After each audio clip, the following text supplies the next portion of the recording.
Pemirsa, kediaman mewah Helena Lim di kawasan elit Pantai Indah Kapuk digeledah oleh Kejaksaan Agung. Dalam penggeledahan tersebut, petugas menemukan berangkas berisi perhiasan dan uang miliar rupiah. Manajer PT KSE menjadi tersangka ke-15 kasus dugaan korupsi PT Timah. Berdasarkan keterangan resmi Kejaksaan Agung, rumah Helena di Jakarta digeledah pada Rabu 6 hingga 8 Maret 2024.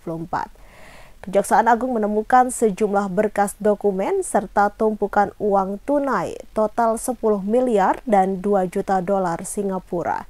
Selain itu, Kejagung juga membongkar berangkas berisi uang tunai dan perhiasan pribadi Helena Lim. Jika dikonversikan 2 juta dolar Singapura setara dengan 23,3 miliar rupiah. Jadi jika ditotal 10 miliar dan 23,3 miliar, maka sekitar 33 miliar uang yang disita Kejaksaan Agung. Namun Kejaksaan Agung tidak menyita perhiasan-perhiasan tersebut karena tak berkaitan dengan kasus korupsi ini. Kejaksaan Agung hanya menyita dokumen dan uang yang ada di sana. Seluruh barang bukti yang disita diduga kuat berhubungan atau sebagai hasil tindak korupsi.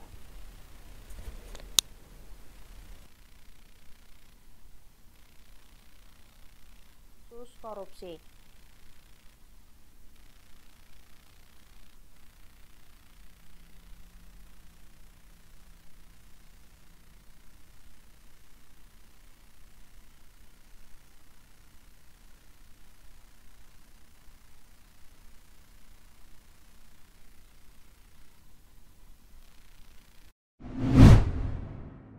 Pemirsa, ribuan warga Yordania kembali berunjuk rasa di dekat kedutaan Israel di kota Amman pada Kamis 28 Maret 2024. Dalam aksinya, massa menuntut agar kantor kedutaan ditutup dan perjanjian damai Yordania-Israel dibubarkan. Sembari membawa bendera Palestina, massa berteriak menolak adanya kedutaan Israel di tanah Yordania.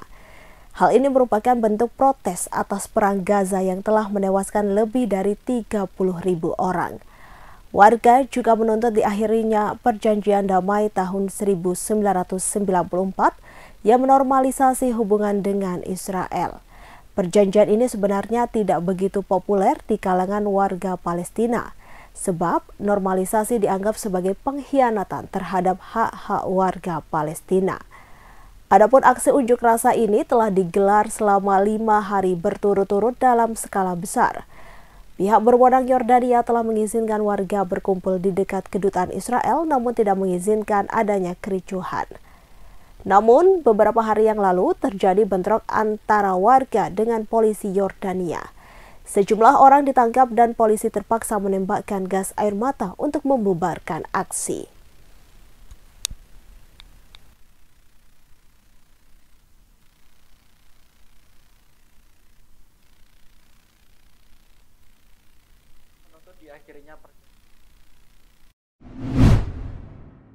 Pemirsa, Presiden Joko Widodo merasa heran karena proses penguasaan saham PT Freeport Indonesia oleh pemerintah tidak mendapat dukungan yang luas dari dalam negeri.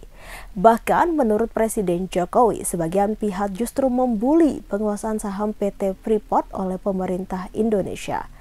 Hal itu diungkapkan Presiden Jokowi saat memberi sambutan pada Kongres ke-12 Himpunan Mahasiswa Buddhis Indonesia di Ancol, Jakarta Utara pada Kamis 28 Maret 2024.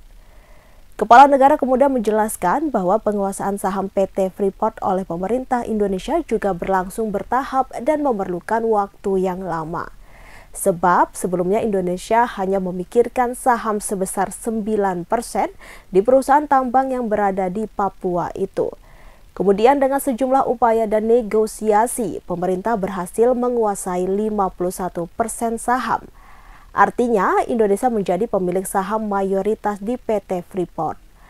Presiden melanjutkan jika sebentar lagi saham Indonesia akan bertambah menjadi 61%.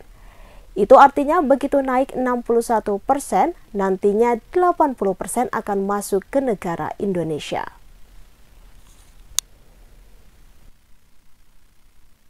Itu masuk ke negara 70%. Begitu kita naik lagi menjadi 61% nantinya, 80% akan masuk ke negara. Freeport misalnya, ini nikel, tembaga sekarang Freeport. Sebelumnya kita hanya memiliki saham di situ hanya 9%.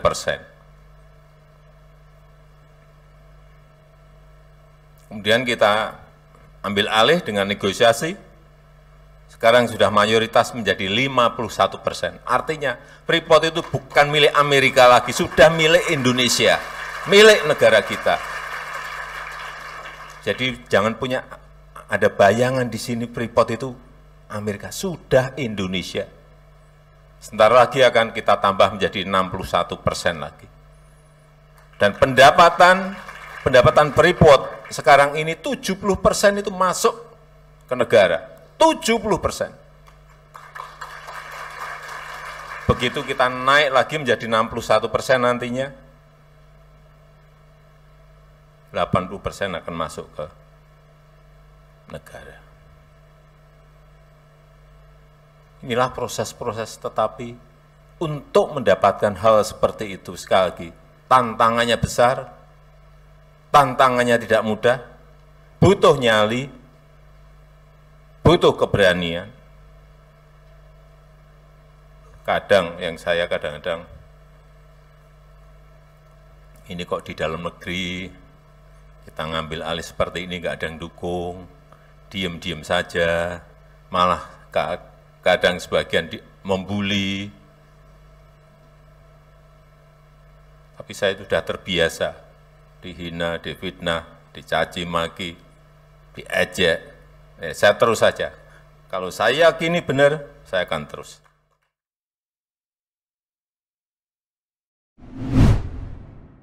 Pemirsa, ratusan santri di Pondok Pesantren Al-Fatah, Desa Temboro, Kecamatan Karas, Kabupaten Magetan, berbondong-bondong mendatangi masjid pada Jumat 28 Maret 2024. Setelah berbuka puasa, mereka menggelar sholat maghrib, sholat isya, hingga sholat tarawih. Berbeda dengan yang lain, terdapat kelompok jamaah sholat tarawih terlama, yakni hingga 8 jam. Dengan bacaan 30 juz Al-Quran, hatam dalam semalam atau menjelang sahur. Pelaksanaan ibadah secara berkelompok ini dilakukan di sejumlah masjid yang ada di dalam pondok pesantren tersebut. Salah satu pengurus Ponpes Al-Fatah Temboro, yaitu Ustadz Barli Musyadat, mengatakan jumlah jamaah semakin banyak jika dibandingkan dengan tahun sebelumnya. Menurutnya, ada juga dari luar negeri seperti Malaysia sebanyak 2 orang. Mereka sengaja datang hanya untuk mengikuti sholat tarawih terlama ini. Rencananya tahun depan mereka akan kembali datang ke pondok pesantren itu dengan membawa ratusan jamaah dari Malaysia. Dirinya menambahkan jumlah kelompoknya pun bertambah dari sebelumnya 10 menjadi 12 kelompok yang tersebar di sejumlah masjid di lingkungan pondok pesantren. Rata-rata para peserta ingin mencoba kesulitan sholat tarawih terlama dengan bacaan 30 juz Al-Quran hatam dalam semalam atau menjelang sahur. Sementara itu, salah satu peserta sholat tarawih Muhammad Samsudin mengaku sengaja datang untuk merasakan pengalaman baru.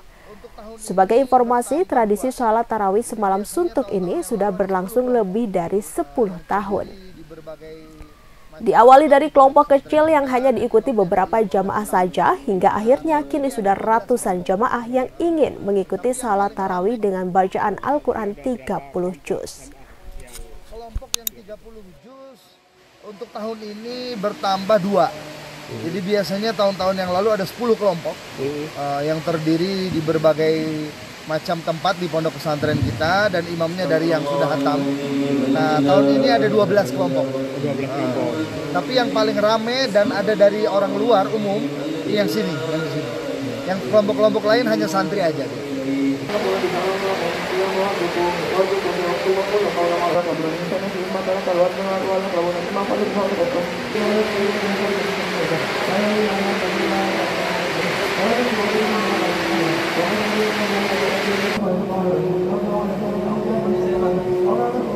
baru pertama kali atau tiap tahun ikut jamaahnya 30 juz ini? Ini baru pertama kali. Baru pertama kali ini? Iya. Apa alasannya ikut ini, Mas? Ya pengen coba gitu. Pengen mencoba? Terus ya itu pengen mencoba sampai mana selesainya gitu.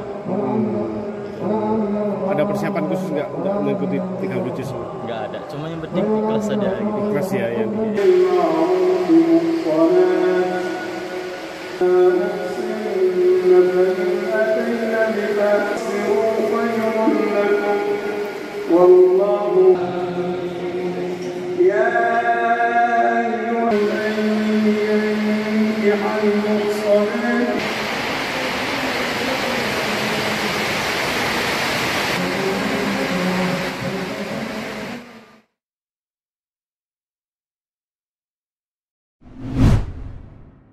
Pemirsa, akibat palang pintu dan sensor perlintasan kereta api rusak, seorang remaja berinisial A, 18 tahun tertabrak kereta api Sri Tanjung di perlintasan antara stasiun Mangli, Rambi Puji, Jember pada Jumat 29 Maret 2024. Remaja tersebut tewas di lokasi karena terseret kereta api Sri Tanjung sejauh 300 meter. Suharyono, seorang saksi, mengatakan palang pintu dan sensor di rel kereta api tersebut memang sudah tidak berfungsi sejak 3 tahun yang lalu, sehingga hal ini membahayakan pengendara yang melintas di perlintasan kereta api tersebut. Dia mengatakan warga sebetulnya telah melaporkan kondisi palang pintu pembatas rel kereta api ke manajemen Kereta Api Indonesia Daob 9 Jember. Manajemen KAI Daob 9 Jember sempat membenahi, namun lampu dan sensornya kembali mengalami kerusakan alias mati. Suharyono berharap di jalan ini disediakan palang pintu karena ramainya pengendara yang melintas, karena jalan ini merupakan jalan alternatif antara Desa Rambi Gundam dan Desa Panti. Terkait kronologi kejadian, Suharyono menjelaskan, saat itu korban membonceng temannya dengan mengendarai sepeda motor untuk melintasi jalur kereta api. Ketika melintasi jalur kereta tersebut, korban dan temannya tidak menengok kanan dan kiri, dan pada akhirnya terjadilah kecelakaan. Menurutnya, teman korban yang dibonceng selamat karena berhasil melompat dari sepeda motor sebelum tertabrak kereta api Sri Tanjung. Sementara itu, manajer hukum dan humas Kereta Api Indonesia Daob 9 Jember, Cahyo Widiantoro, mengatakan kereta api Sri Tanjung yang menabrak pengendara sepeda motor tersebut terjadi pada pukul 9:40 waktu Indonesia Barat, yang merupakan kereta api relasi Ketapang Lempuyangan. Menurutnya, kereta api Sri Tanjung sempat berhenti akibat insiden tersebut untuk melakukan pemeriksaan rangkaian kereta setelah terbentur kendaraan sepeda motor.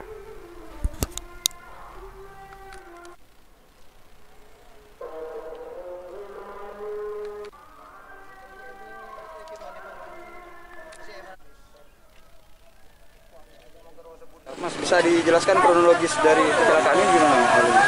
Ya, kronologinya itu ada sepeda di arah selatan menuju ke utara, kebetulan melintasi rel kereta api, tapi beliaunya tidak tolak-tolak sehingga terjadi kecelakaan. Ini palang pintunya apa akan ada lampu ini ya, Mas ya? Nggak berfungsi atau bagaimana sih? Untuk lampu memang sudah lama tidak berfungsi, sekitar 3 tahunan tidak berfungsi. Untuk sirine? Sirene juga tidak berfungsi. Sudah berapa lama ini seperti ini nih, Mas?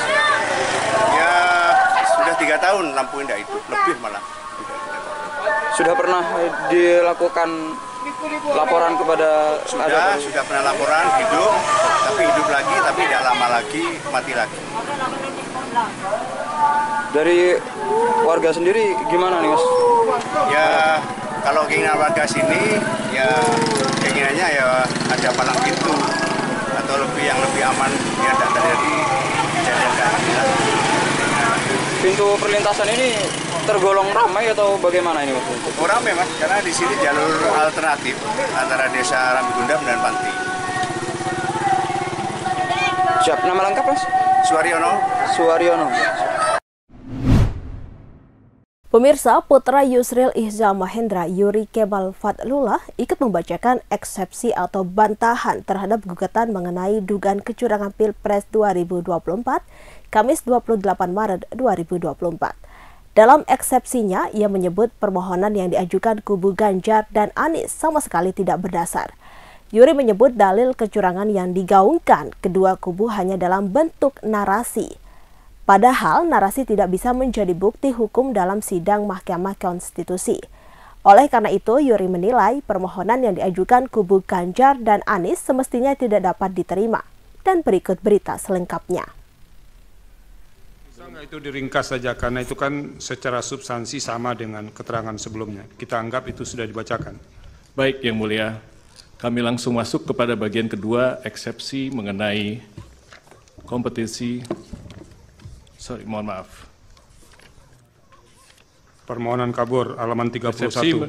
Ya, permohonan tidak jelas, obskur libel karena terdapat perbedaan yang sangat esensial dan inkonsisten dalam konstruksi posita dan petitum permohonannya. Sebagaimana telah panjang lebar kami uraikan di atas bahwa pada dasarnya Undang-Undang 45 telah secara tegas memberikan kewenangan kepada MK untuk memutus perselisihan tentang hasil pemilu. Selain daripada itu, merujuk kepada norma pasal 22E ayat 6 UUD 45 menyebutkan bahwasanya ketentuan lebih lanjut tentang pemilu diatur dengan undang-undang. Adapun undang-undang yang dimaksud adalah undang-undang pemilu.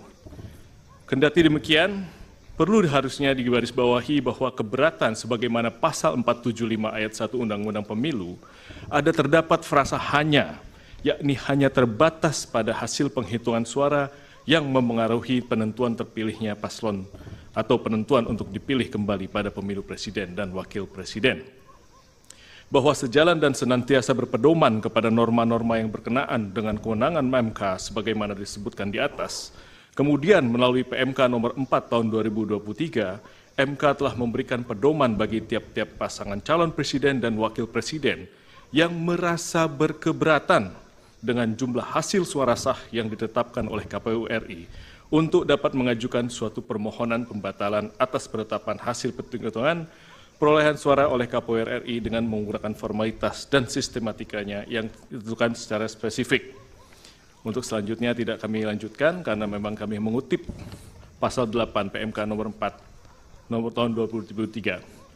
Bahwa selanjutnya terkait dengan formalitas konstruksi permohonan pemohon sebagaimana termuat pada halaman 18 dan 19 permohonan, pemohon menyatakan bahwa hasil penghitungan suara yang diperoleh oleh pihak terkait menurut pemohon di 38 provinsi plus di luar negeri dengan jumlah 0 suara. Kesalahan perhitungan demikian didalilkan oleh pemohon dengan narasi-narasi adanya pelanggaran TSM berupa nepotisme dan pelanggaran prosedur yang merusak integrasi Pilpres 2024 dan merupakan pelanggaran terhadap asas-asas dalam pelaksanaan pemilu sehingga suara pihak terkait menjadi 0. Bahwa bila mana kemudian mencermati dan merujuk pada bagian petitum dalam pemohonannya, pemohon bukan memintakan kepada majelis hakim untuk menyatakan perhitungan sebagaimana yang benar menurut pemohon, akan tapi konstruksi petitum yang dilimitasi oleh PMK nomor 4. Akan tapi pemohon justru memohonkan kepada MK untuk mendiskualifikasi pihak terkait dan memerintahkan kepada termohon untuk melakukan pemungutan suara ulang. Sebagaimana permohonan petitumnya tidak kami sampaikan. Merujuk pada petitum yang diajukan pemohon di atas, setidaknya ada dua hal yang hendak pihak terkait tanggapi. Yang pertama, kembali merujuk kepada pasal 8 ayat 6 PMK nomor huruf B PMK nomor 4 tahun 2023. Pemohon memang di dalam posita permohonannya telah menyampaikan klaim hasil perhitungan perolehan suara menurut pemohon. Akan tetapi kemudian pemohon tidak meminta penetapan klaim tersebut di dalam petitumnya. Dengan demikian telah menjadi jelas dan terang bahwa permohonan yang diajukan oleh pemohon merupakan permohonan yang tidak selaras dan oleh karenanya menyebabkan permohonan menjadi obskur. Kedua, terdapat kerancuan dan kekacauan jalan pikiran serta redaksional di dalam petitum butir 3 permohonan. Pemohon meminta mendiskualifikasi pihak terkait dalam keputusan KPU nomor 1632 tentang penetapan paslon presiden dan wakil presiden tahun 2024 dan seterusnya. Sebagaimana yang kita ketahui bahwa dua keputusan KPU RI itu tidak terkategorikan sebagai suatu ketetapan yang masuk dalam ranah penghitungan hasil pemilihan umum. Apabila dua keputusan KPU RI tersebut hendak dibatalkan oleh pemohon, maka hal tersebut masuk ke dalam kategori sengketa proses pemilu. Dan hukum telah mengatur mekanisme penyelesaiannya melalui Bawaslu sebagaimana pasal 466 sampai pasal 469 Undang-Undang Pemilu. Apabila putusan Bawaslu tersebut tidak diterima oleh pemohon, maka upaya hukum yang dapat dilakukan adalah dengan mengajukan gugatan pengadilan TUN sebagaimana diatur pasal 470 sampai dengan pasal 472 Undang-Undang Pemilu. Bahwa berdasarkan uraian dan argumentasi yuridis di atas, pemohon tidak dapat memberikan pertimbangan yang konkret kepada Majelis Hakim Konstitusi yang mulia, sebagaimana marwah dari sengketa perselisihan hasil pemilihan umum. Oleh karenanya telah cukup alasan bagi Yang Mulia Majelis Hakim Konstitusi untuk menyatakan permohonan yang diajukan oleh pemohon merupakan permohonan yang tidak jelas, obscure libel, sehingga beralasan hukum bagi Mahkamah Konstitusi untuk menyatakan permohonan pemohon tidak dapat diterima. Untuk menyatakan permohonan yang diajukan oleh pemohon merupakan permohonan yang tidak jelas, obscure libel, sehingga mohon izin Yang Mulia.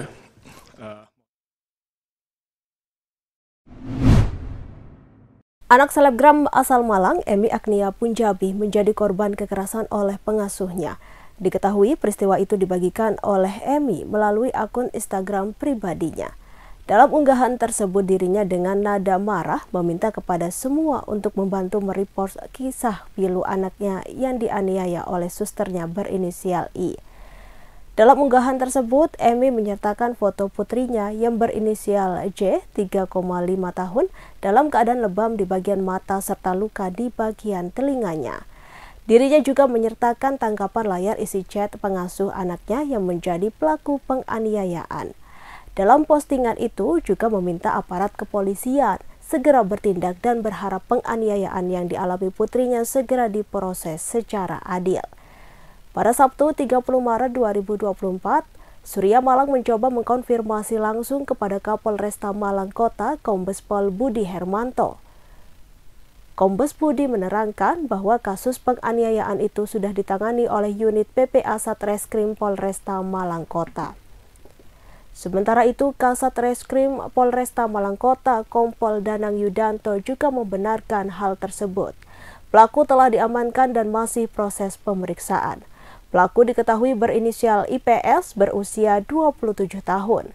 Danang juga membeberkan bahwa pelaku IPS ditangkap pada Jumat 29 Maret 2024 sore di kediaman rumah orang tua korban di perumahan Permata Jingga.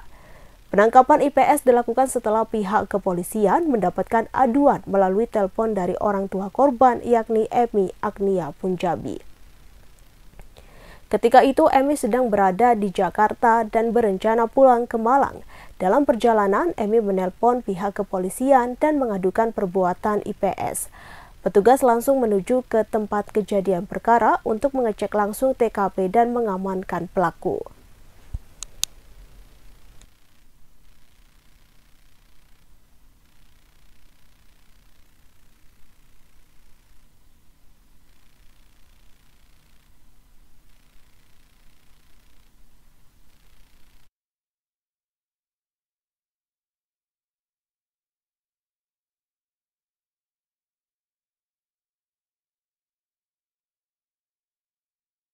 Download Tribun X sekarang, menghadirkan lokal menjadi Indonesia.